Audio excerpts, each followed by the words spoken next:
She had 3 seconds to decide. 3 seconds to stay invisible, to let the Mafia boss marry the woman who planned to kill him after the vows. Or 3 seconds to step into the open and burn her life to the ground. Naya stepped forward. Her hand shook as she crossed the polished marble floor, heels silent against the music and low laughter, filling the grand hall. 200 guests, 200 armed men. Crystal chandeliers glittered overhead like indifferent witnesses. Security noticed her too late. She reached to him just as the toast ended. Gasps sliced through the room when she kissed him. Not gentle, not apologetic, bold enough to be unforgivable. The room froze. Jang Kyung-min, crime lord, kingmaker, executioner, stood perfectly still beneath her lips. He didn't push her away. He didn't react at all. The silence was worse than gunfire. The kiss lasted 2 seconds. In those seconds, Naya pressed her phone into his palm, the screen warm, recording still running. Her mouth brushed his ear. "Watch it," she whispered, voice trembling. "Don't react." Then hands yanked her backward. Security seized her arms, dragging her away as shouts erupted. Chairs scraped, men stood, fingers hovered near weapons. His fiancée's smile shattered into fury. "What is this?" she screamed. "Get her away from him!" Nia didn't fight. Her heart slammed violently, but her eyes stayed locked on Kyung-min. She needed to know if she'd just signed her death warrant for nothing. For a moment, his face revealed nothing. Then, his fingers closed around the phone. A small movement, barely noticeable, everything changed. "Enough," he said calmly. The word cut through the room like a blade. "Let her go." The guards hesitated. "Sir," "I said," he repeated quietly, eyes lethal. "Let her go." They released her instantly. Shock rippled through the crowd. His fiancée stared at him in disbelief. "You're serious? She humiliated me. Us." Kyung-min didn't look at her. His gaze never left Nia. "Everyone out," he said. "The party is over." No one argued. When he ended something, it ended. Minutes later, the hall emptied, leaving silence and shattered glass behind. Naya stood trembling, apron wrinkled, pulse roaring in her ears. She had done it. Whether she survived was no longer up to her. They escorted her through a private corridor into a small, windowless room. 1 table, 2 chairs, cold light, a lock clicking shut. Nia sat slowly, folding her hands to stop the shaking. She replayed the fiancé's voice in her head. After the wedding, accidents happen. The door opened. Kyung-min stepped inside, alone, and locked it himself. "I can explain." "Sit," he said. She obeyed instantly. He placed her phone carefully on the table between them. "I watched it," he said. "All of it." Silence stretched. "Then you know why I did it," she whispered. "I know what you heard," he corrected. "What I don't know is why a waitress would risk her life to warn me." "I wasn't doing it for you," Nia said quietly. "I couldn't live with knowing and doing nothing." He studied her, not like prey, not like property. "You just saved my life," he said. The words landed heavy. "Which means," he continued, "everything changes." Kyung-min didn't move right away after saying it. "Everything changes."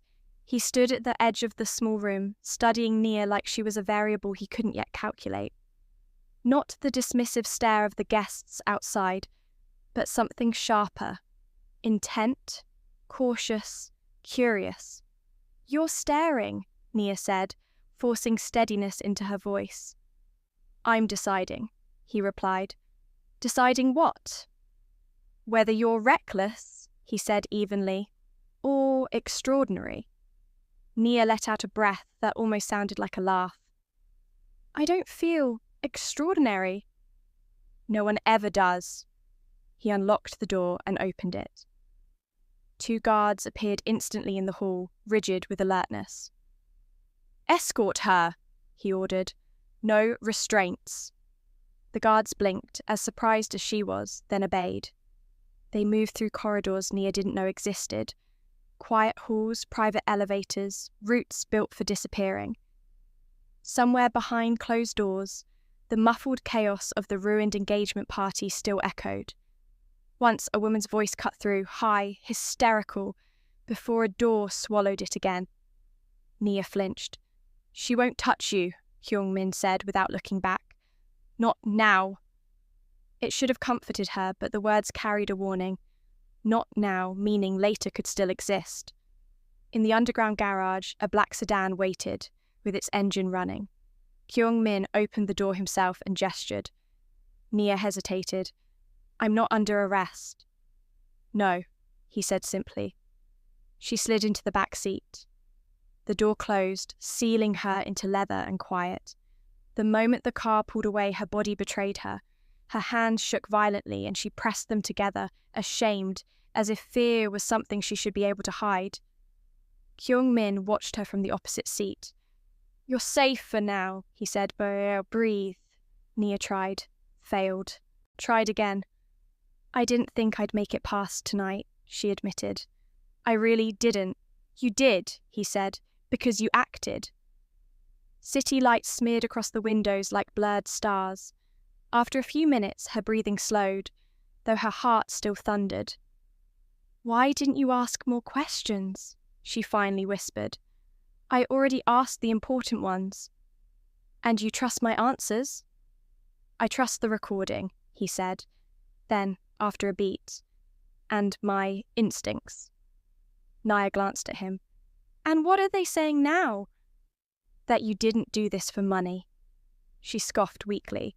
"If I wanted money, I wouldn't have kissed a mafia boss in front of 200 armed men." A corner of his mouth lifted. Barely. "Exactly." The car turned through a gated entrance she didn't recognize. High walls, cameras, guards who didn't blink. The kind of place designed to keep danger out or keep people in. "This isn't a police station," Nia murmured. "No," he said. "It's one of my residences." Her nerves sparked again. "Why bring me here?" "Because if Devon is real," Kyung-min replied, voice steady, "then wherever you were staying is no longer safe." Nia's silence answered for her.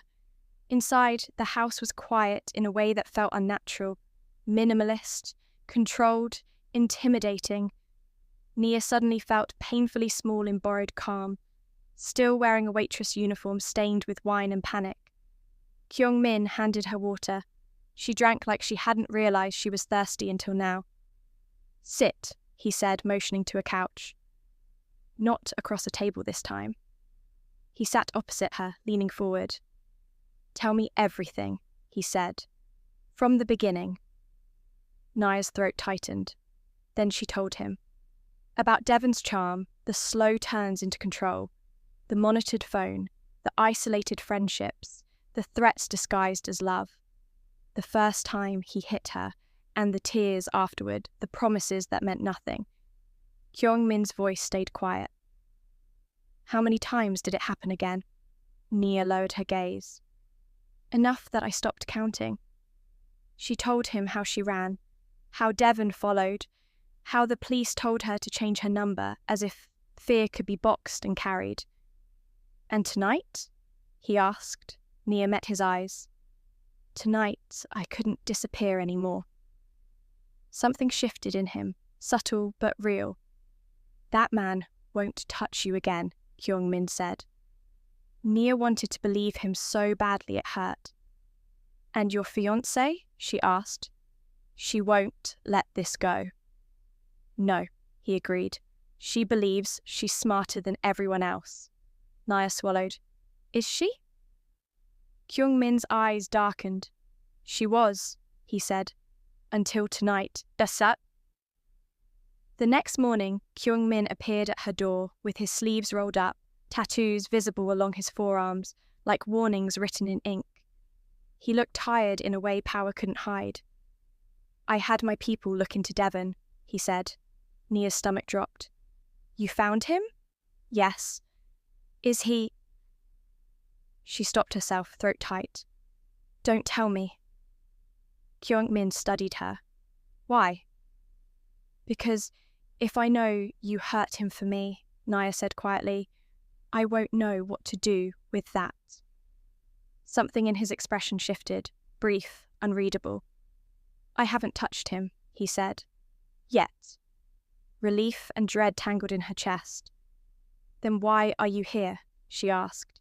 Because my fiancé is no longer my fiancé, he said flatly, and because my enemies will test me now. Nia's hands clenched. Because of me. Because of betrayal, he corrected. You only exposed it. He leaned against the doorway. You should leave the city. Nia blinked. What? Tonight, he continued. I'll arrange it, new documents, new name, somewhere safe. The offer was everything she'd once begged the universe for, and yet her answer was immediate. No. His brow lowered slightly. Explain. If I run, she said, forcing her voice steady, Devon wins. He'll know I was scared, and your ex-fiancé, she'll still be alive, still dangerous. Kyung-min's eyes sharpened. You think staying near me is safer? I think hiding hasn't worked for me so far, Nia replied, and I think the only reason I'm alive right now is because I stopped hiding. Silence stretched. Then he said, You don't understand what staying near me means. I understand enough, she said. It means danger, but at least it's an honest danger. A short breath left him, almost a laugh. You're not normal. No, Nia agreed, exhaustion creeping into her bones. I'm tired. Kyung-min straightened. Then listen carefully. She did. My world doesn't forgive weakness, he said. If you stay, people will assume you matter to me. Her heart skipped, and she hated herself for it. Do I? She asked softly. His gaze held hers. That's what we're deciding. Later that day, he summoned his inner circle. Nia wasn't invited, which told her everything about how sharp the knives were.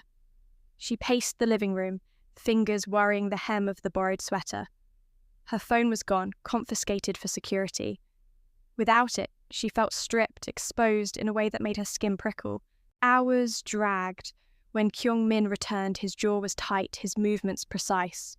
It's worse than I thought, he said. Nia stood. Your fiancé? She wasn't working alone, he replied. She promised pieces of my territory to people who already wanted me dead. Cold flooded Nia's veins. And now, they know you know. Yes. His eyes fixed on her. Which means they'll look for leverage. Her throat tightened. Me. Yes. The word hit like a punch. Kyung-min stepped closer, voice lowering. Which is why we need to change how the world sees you. Nia searched his face. How? He hesitated. That hesitation scared her more than any gun. There is one option, he said slowly. It will protect you completely. And the cost? Nia asked, already hearing the answer in her heartbeat. His gaze didn't waver. It binds you to me. The room seemed to tilt. Marriage? She whispered. Yes. Nia laughed once, breathless and disbelieving. You're joking? I don't joke about survival, he said. I can't marry you. I'm not asking for love, he replied, calm as a contract. I'm offering safety. That's worse, Nia said, voice shaking. You don't marry someone for safety. In my world, he said quietly, you do. Nia turned away, heart racing. This morning, you offered me escape. Now, you want me chained to you. Not life, he corrected. Contractually. Time limited. She spun back. And after? After, he said. You walk away untouched, protected, Free. Nia stared at him. And you? That's irrelevant. Something about that answer hurts more than it should have. Why me? She asked softly. Kyung-min didn't answer immediately. Then, because you were brave. Because you told the truth when it could have killed you. And because if I put someone beside me now, it must be someone I know won't sell me out. Nia swallowed hard. If I do this, you don't touch me unless I say so. Agreed. No ownership, she added. No control. Agreed. And when it ends, she said, voice barely steady, you let me go. He nodded once. On my word. Nia searched his face for deception. She found none. Her breath trembled as she whispered, Then we do it. A dark protective flash crossed his eyes. Then you're mine to protect, he said. And for the first time since the party, Nia wasn't sure whether she should feel safe or terrified. The news moved through Kyung-min's world like smoke. Quiet, fast, unavoidable. Not announced, not celebrated, just murmured in the right ears. She's staying. She matters. He chose her. Nia felt it in the way the guards looked at her now, no longer dismissive, but alert and respectful, like she'd crossed a line that couldn't be uncrossed. She hated how quickly everything shifted. She hated how part of her didn't hate it at all. Kyung-min moved her into the most secure bedroom suite. Not to share it, he kept that line. But because, as he said, this isn't about comfort, it's about survival. The contract came next. Clean terms, cold clarity, protection, public acknowledgement, no intimacy without consent, freedom at the end. When she signed her name beside his, it felt like stepping off a cliff and discovering the air could hold her. You don't have to do this, he said last time. Neither do you, she replied. A muscle flexed in his jaw. I choose to. That word followed her like an echo. The first public dinner arrived too soon. A private gathering with high-ranking allies, people who needed reassurance that Kyung-min hadn't lost control. Nia stood beside him in an elegant dress that still felt like a costume. Eyes assessed her from every angle. She felt exposed, dissected, and weighed. Kyung-min leaned in, voice low. Breathe. They're watching me, not you. That's not true, she murmured. His hand settled at the small of her back, light, anchoring, not claiming. It is now, he said. The room shifted instantly.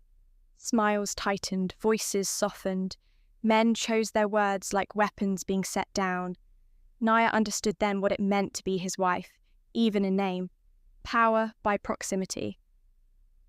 When they returned home, the tension finally cracked. Nia kicked off her heels and sank onto the couch, exhausted. I don't know how you do this every day, she admitted. Kyung-min loosened his tie. You learn not to feel it. That sounds lonely. It is, he said, and the admission surprised both of them. Silence stretched, fragile and electric. Then his phone rang. Kyung-min's expression hardened as he listened. Where? He ended the call and looked at her.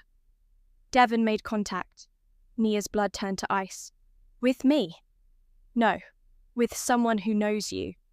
Her hands clenched. What does he want? Leverage, Kyung-min said, and attention. I can handle him, Nia said, trying to believe it. He stepped closer, voice firm. No, you don't handle him. I do. Later that night, a message appeared on the burner phone he'd given her. You think hiding behind him makes you untouchable? You still belong to me.